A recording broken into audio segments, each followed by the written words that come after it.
Hello, beautiful creative. You're here because you want to lead a life of play and creativity. And you want more. You want to make more impact in this world.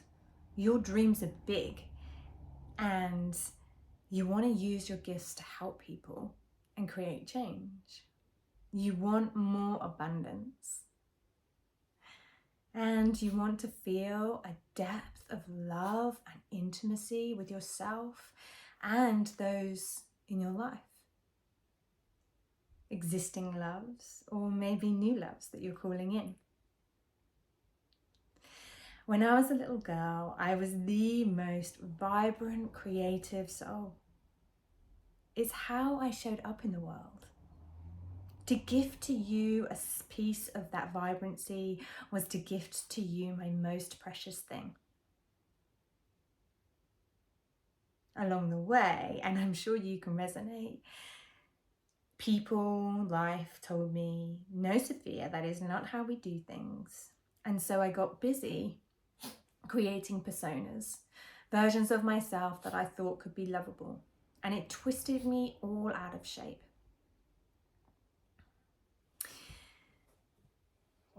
And so I took down the box that I'd marked my creativity, that was my creative expression, and started to explore, how can my creativity guide me on this journey of finding myself, of learning to love myself? And how could this creativity support me to get more of what I wanted?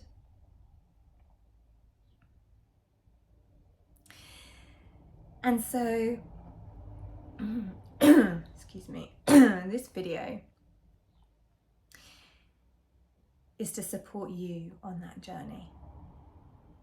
And the very first practice that we can come to, the very first thing that we can do, whatever it is that we're either calling in that we want more of, or to support us on our journey of finding ourselves, of self-love, one of my most favorite ways to start is my dreamscape. This practice is an opportunity for us to explore what is it that we actually do desire in our life, and not the things that we think we should have, right? I don't know about you. I'm wondering if you can resonate with this, but I found myself getting so caught up in the noise, in the chaos of what I thought I needed to lead a playful and creative life, to call in more. I thought I needed to sign up for a new marketing program so that I could get my message clear on my business. I thought I needed to figure out exactly the tools to manifesting so that I could call in more abundance and get really good at future scripting. But it never really worked. What I realized was that within me, I was beautifully and perfectly designed with the creative practices that were mine to support me in my journey of understanding who I was, how to love myself, and to get more of what I wanted. And so this is where we start, because your creative expression, your tools to support you to get more of what you want and live that life are unique and beautiful to you. And I want to help you get there. I want to help you get them so that you have the tools you need. You don't need any more programs. You don't need to sign up for anything new. You don't need to read another book on how to manifest. You already have it within you. And I want to help you uncover those gorgeous gems. So, the first most beautiful thing I love to do is my dreamscape. This is an opportunity for you to connect to your heart and play. To connect to the little girl that you used to be and figure out what it is you truly are dreaming of. Not the things that you think you should have. They will all come later. So When I say to you, what is it that you dream and desire, and you start to think of more money, a new house, maybe a new car, jot those down really quickly and just put them to one side. We are not discarding them, but there is so much more. And we want to uncover that. One of the things I love to do for this practice is to call up the little girl that I used to be. Because honestly, your dreams probably haven't gone that much further away from the ones she used to have. You can either recall her by using my play pause, which I love to do, which is free and you can access on YouTube, or you can just sit with yourself, ground yourself, feet on the floor, and just call up a memory. A beautiful memory of when you were that little girl and feel into your heart. She was doing something that filled her up. Recall the memory and connect to the little girl that you used to be. And from there, get a sheet of paper and start to write down your dreams and your desires, whatever comes through. Now, this isn't finished. This is just us sculpting the first version. The clarity, the calling in, that will come. And if you love this video and you want to move on to the second video comes along with a playbook. And in that, we explore the clarity. We start to get really clear on what those playful, creative dreams and desires are and how we can start to call them in. But for now, this practice is just for you to reconnect to that energy of how you felt as a little girl and start to get more playful and curious about your dreams, not the ones that you think you should have, like a bigger house, more money. These are all great things, and doing this practice does not mean for 1 minute that we are discarding those. They will come. For now, we want to draw into the little girl and her dreams, the things that light you up. Is it that you wanted to change the world?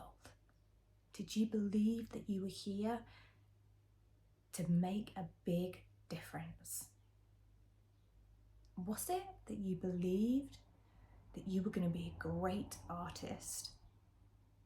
Maybe you believed that you were going to have your art in one of the biggest galleries, and you were imagining as a little girl how people would walk into the gallery and how they would experience your show. We're talking big dreams here. Get playful, get creative, and get it on that piece of paper. And it is not meant to be finished. Just like when we sculpt something, maybe out of clay, or when we are cooking a cake or anything, we start with the messy play. And that's what this is. And if you're having the thought right now, well, this isn't going to help me, jot that down. Because in my second video, we're going to explore exactly the reasons why we stop dreaming quite as big. One of the things that I absolutely love to do after this practice or before it, to either call up the little girl or to anchor in the experience, is I find a space where I know I'm not going to be disturbed and I feel safe. And I put on my most favorite feel-good track and I get moving. I move my body in whichever way feels funky and feels good. And I let all of the thoughts and feelings that have come from doing the dreamscape practice to just float around me. I just let it be. I try not to hook onto them into my mind. I let everything try and be free through my movements. This embodiment practice is something I explore with my clients in my workshops and in my one-to-one practices, and it's such a potent way for us to get underneath the thoughts, to feel into our heart space and to get the clarity. Do this practice and you'll probably find that the clarity will start to come. And so we are on our journey.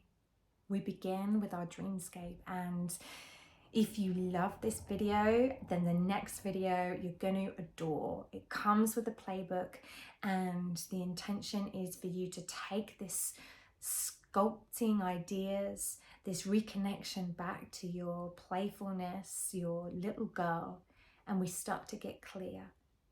We start to get clear on the reasons why those dreams have left you,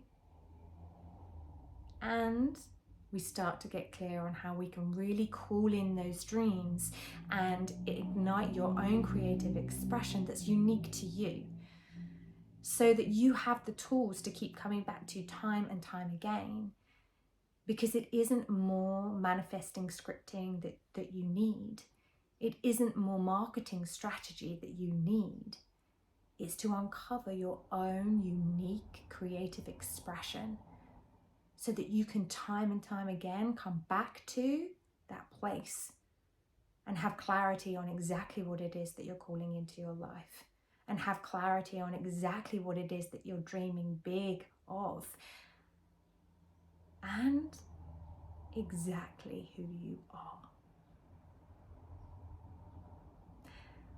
I really hope that you've loved this video as much as I have, sharing with you the dreamscape practice. You can always DM me if you have a question, or if you want to share what this experience brought up for you. I would love to hear.